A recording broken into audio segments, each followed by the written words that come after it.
सुप्रभातम प्यारे बच्चों, आप सभी का स्वागत है संस्कृत शाला की आज की कक्षा में। और हमारा आज का विषय है छठी कक्षा का 10वां पाठ, जिसका नाम है कृषिकाः कर्मवीराः। कृषिकाः, यहाँ पर कृषिकाः अर्थात जो कृषक हैं, जो किसान हैं, वो कर्मवीराः, वो कर्म में वीर हैं, यानी कि बहुत ही कर्मशाली हैं, बहुत ही कर्मठ हैं और बहुत मेहनत करने वाले हैं, परिश्रम करने वाले हैं, ये अर्थ होता है इसका। और बच्चों, ये पाठ आरंभ करने से पहले यदि आपने इस चैनल को अभी तक सब्सक्राइब नहीं किया है तो इस चैनल को ज़रूर सब्सक्राइब कर लें, ताकि हमारी वीडियोज़ आप तक पहुंच सकें। और इस विषय को समझने के लिए चलिए हम पहले इन श्लोकों का गायन करते हैं। और बच्चों, इनसे संबंधित यदि अन्य लिखित में सामग्री आपको चाहिए तो आपको ई संस्कृत शाला ब्लॉग पर मिलेगी, तो वहाँ जाकर आप अपने गूगल फॉर्म्स और वर्कशीट्स भी इनसे रिलेटेड डाउनलोड कर सकते हैं। तो चलिए आरंभ करते हैं।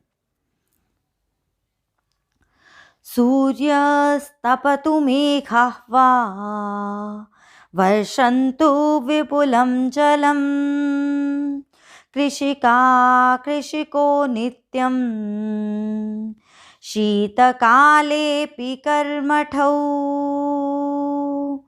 ग्रीष्मे शरीरं सस्वेदं शीते कम्पमयं सदा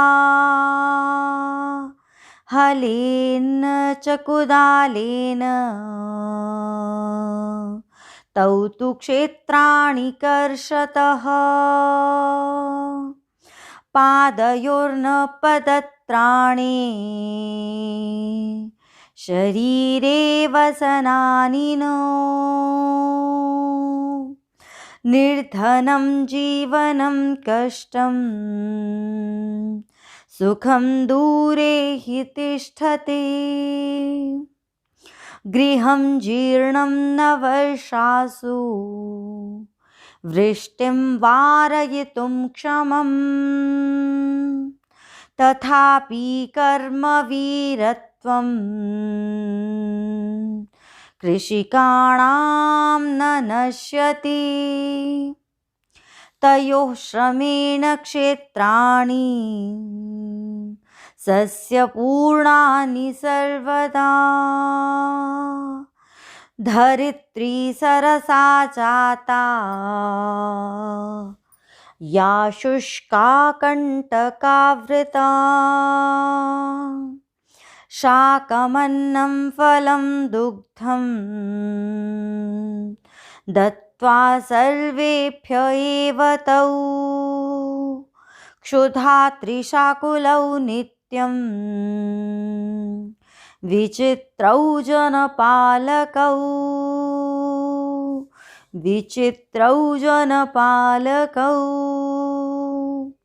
तो चलिए बच्चों, अब हम इन श्लोकों का अन्वय के साथ अर्थ देख लेते हैं।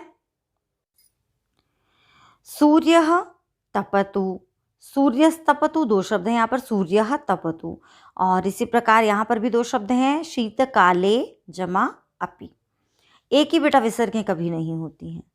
तो यहाँ देखिए बच्चों, सूर्यः तपतु, सूर्यः तपतु अर्थात सूर्य तपे, तपे यानी कि सूर्य अपनी पूरी गर्मी बरसाए।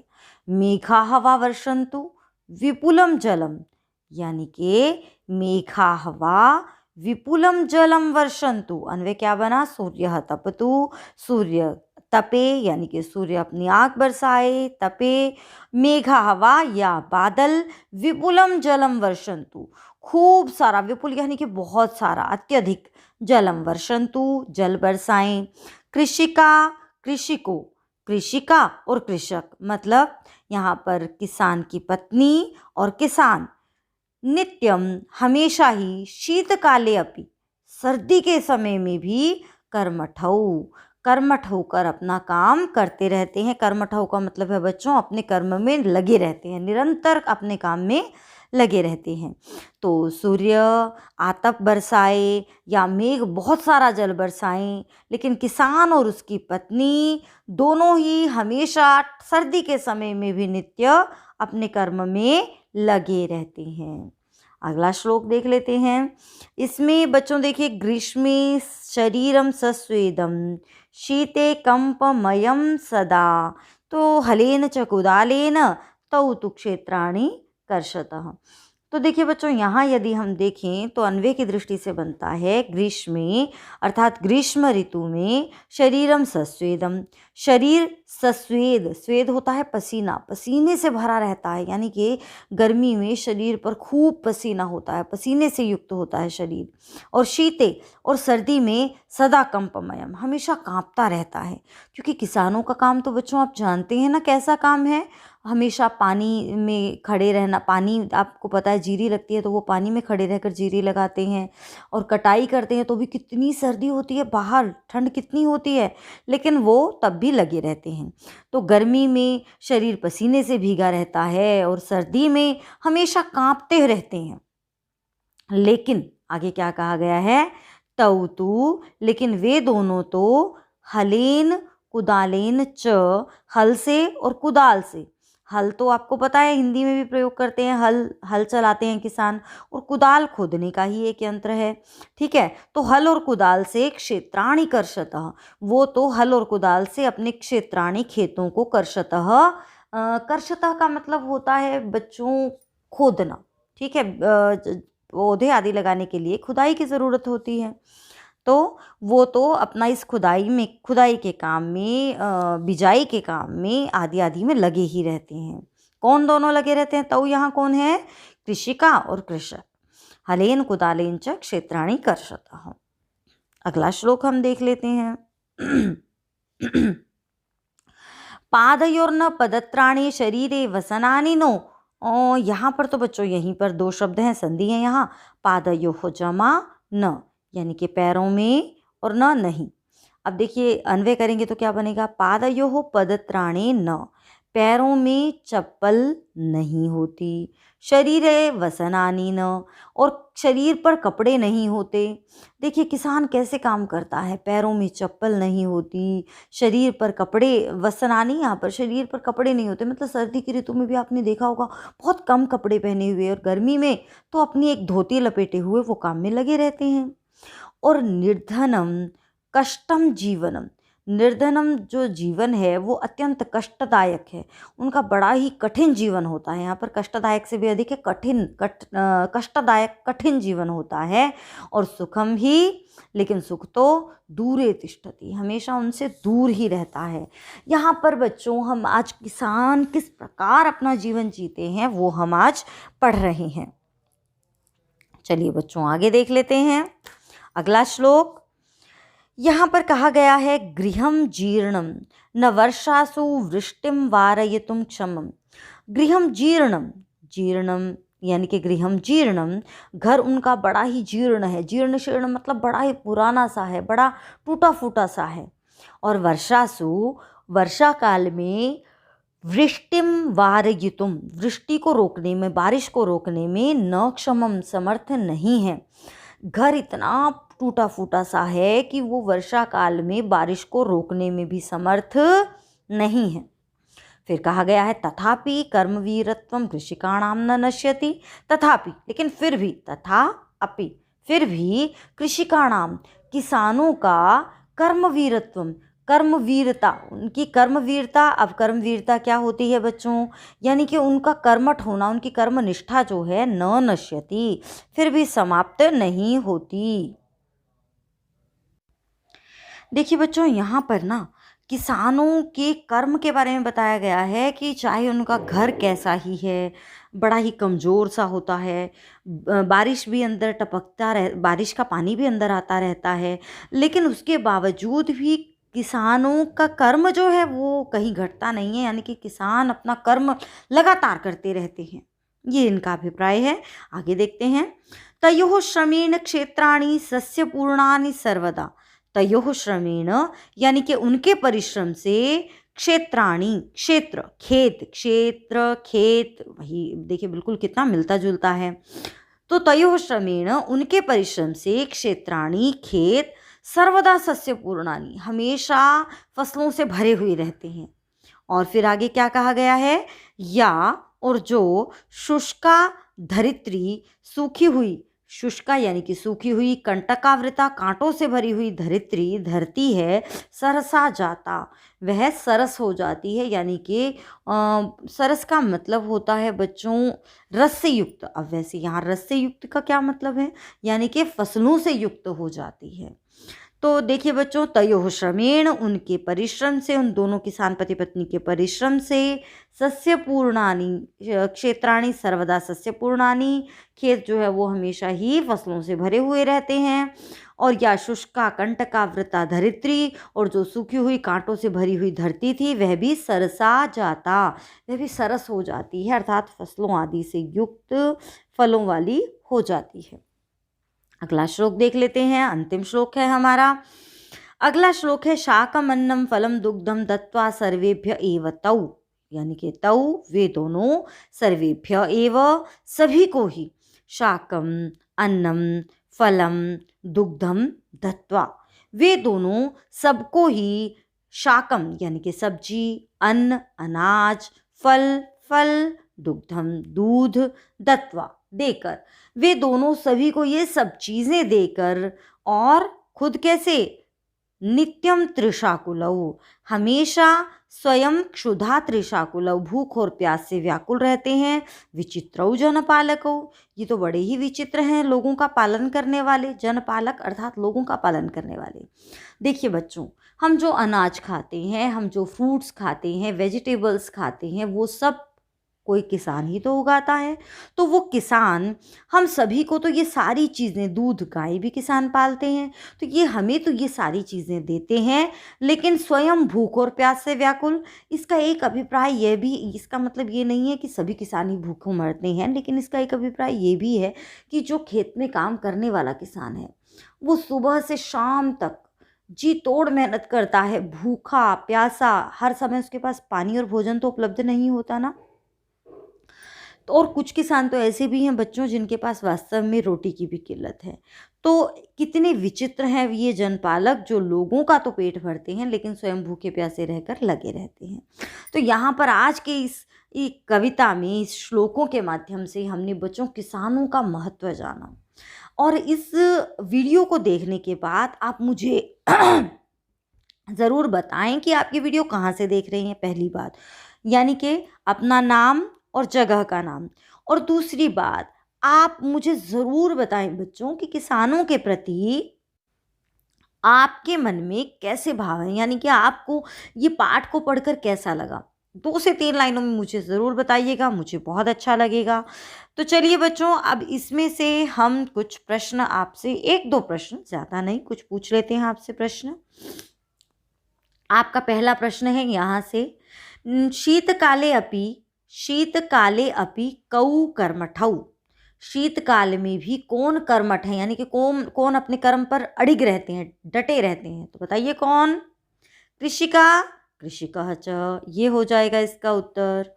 अच्छा, अगला प्रश्न है, तौ तौ केन क्षेत्राणि कर्षतः, तौ केन क्षेत्राणि कर्षतः, वे किससे क्षेत्र को खोदते हैं।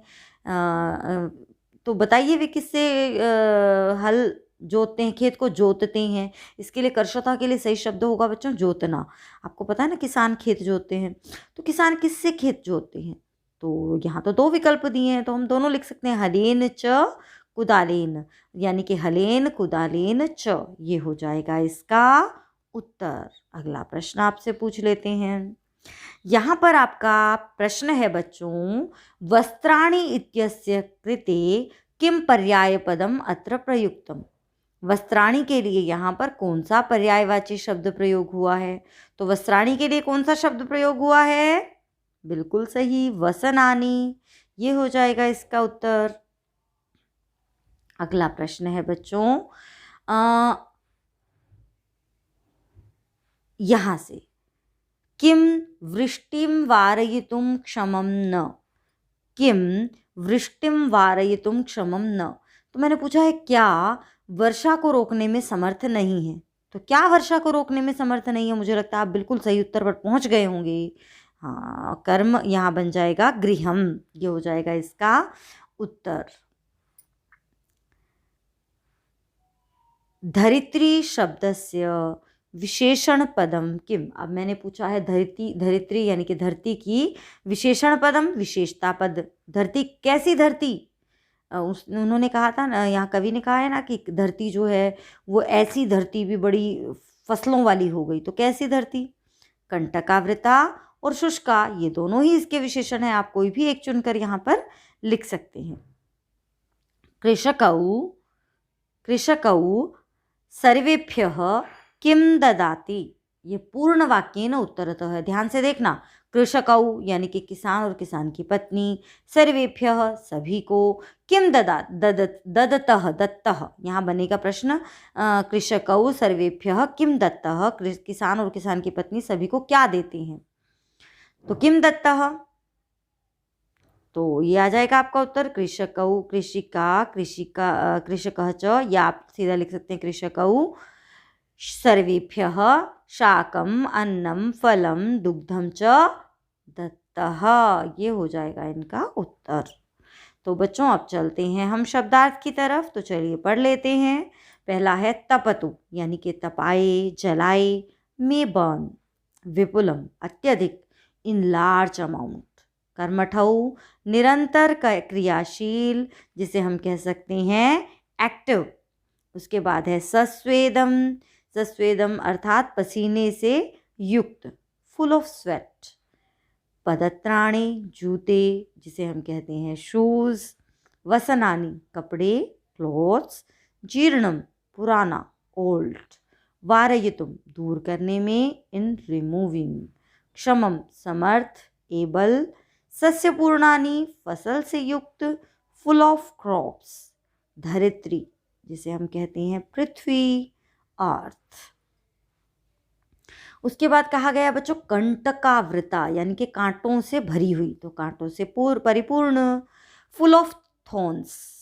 क्षुधा त्रिशाकुलौ, भूख और प्यास से बेचैन, भूख और प्यास से बेचैन। Distressed with hunger and thirst. ये हो जाएंगे हमारे शब्दार्थ। अब हम चलते हैं अभ्यास कार्य की तरफ और हमारा पहला प्रश्न है उच्चारणम कुरुत, यानी कि आपको इन शब्दों का उच्चारण करना है। तो मेरे साथ साथ आप भी बोलिए। सूर्यस्तपतो जीर्णम शीतकालेपि वारयितुम ग्रीष्मे सस्यपूर्णानि पदत्राणि कंटकावृता क्षुधा त्रिशाकुलौ। ये हो जाएंगे हमारे अभ्यास के पहले प्रश्न। अब चलते हैं हम दूसरे प्रश्न की तरफ और दूसरा प्रश्न है बच्चों श्लोकांशान योजयत, यानी कि श्लोक के अंशों को हमें आपस में जोड़ना है। तो चलिए जोड़ लेते हैं। गृहम जीर्णम न वर्षासु, घर वर्षाओं में जीर्ण, जो टूटा फूटा सा घर था वो वर्षाओं में क्या। क्षेत्राणि कर्षतः, शुष्का कंटकावृता, सस्यपूर्णानि सदा, शरीरे वसनानि नो, वृष्टिम वारयितुम क्षमम। हाँ, ये आ जाएगा बच्चों। टूटा फूटा जो घर था वो वर्षा को रोकने में समर्थ नहीं था। हलेन च कुदालेन, अब हल और कुदाल से क्या। तौ तु क्षेत्राणि कर्षतः, वो तो खेत जोतते हैं। और पादयोर्न पदत्राणि, पैरों में तो चप्पल नहीं और शरीर पर कपड़े नहीं। तो कहाँ क्या आना चाहिए।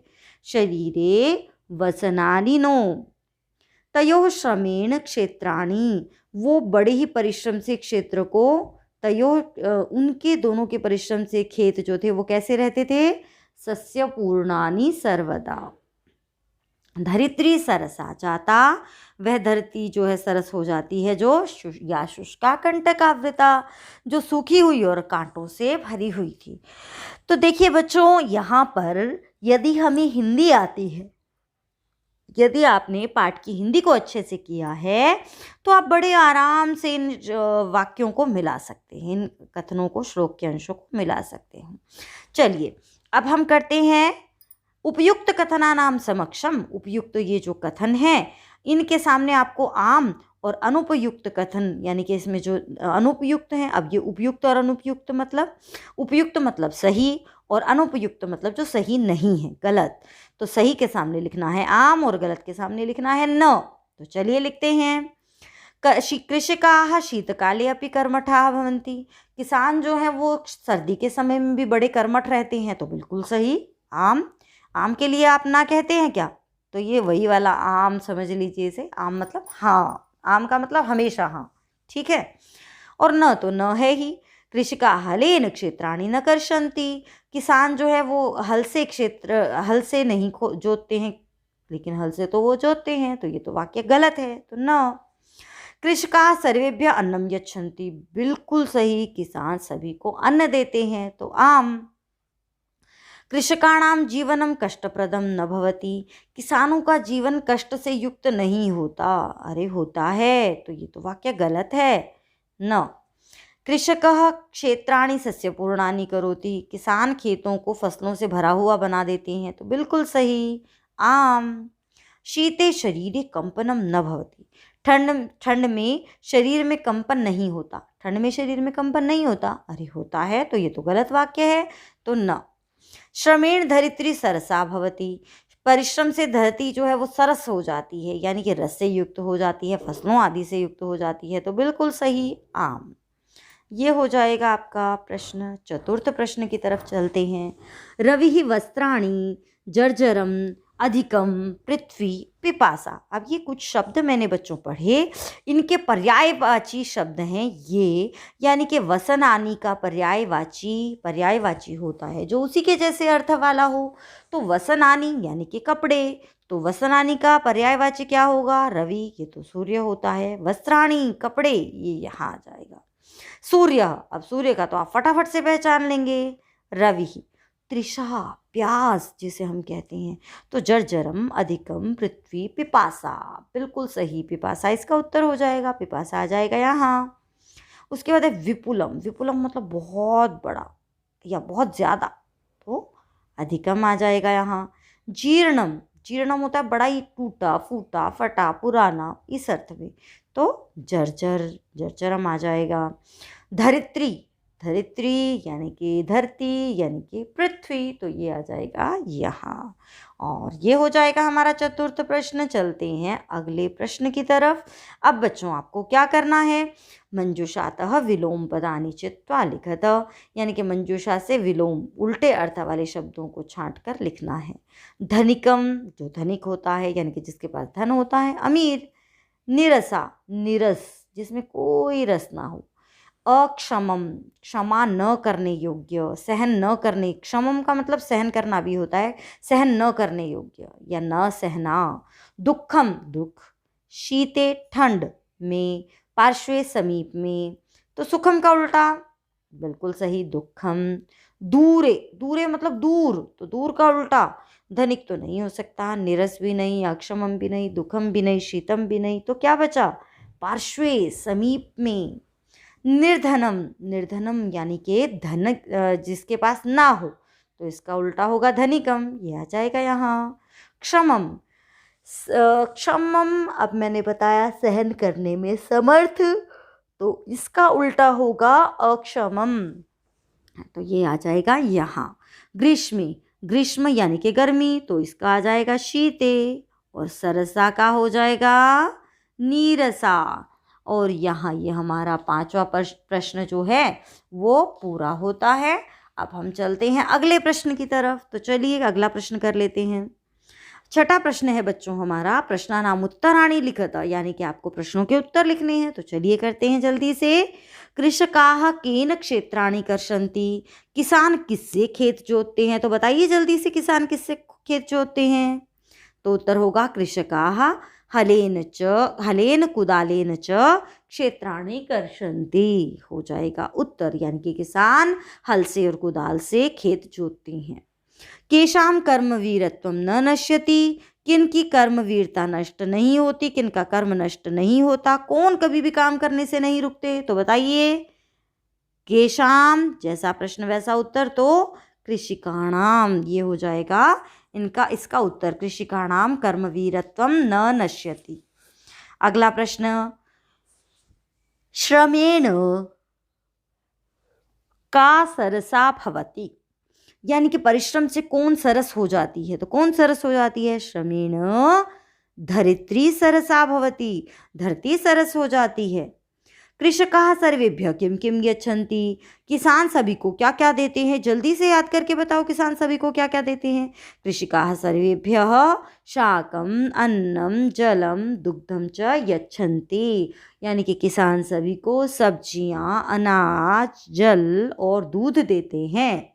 कृषिकात् दूरे किम तिष्ठति, लेकिन किसान से दूर हमेशा क्या रहता है बच्चों, तो कृषिकात् दूरे सदा सुखम तिष्ठति, किसान से दूर रहता है हमेशा सुख।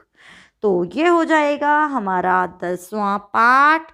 और बच्चों ऐसी ही अन्य वीडियोस को देखने के लिए आप देखते रहिए संस्कृत शाला, और जो प्रश्न मैंने पूछे हैं उनका उत्तर देना बिल्कुल ना भूलिएगा, और ये भी बताना मत भूलिएगा कि आप कहाँ से इस वीडियो को देख रहे हैं। फिर प्रस्तुत होते हैं एक नई वीडियो के साथ, एक नए विषय के साथ। तब तक के लिए देखते रहिए संस्कृत शाला।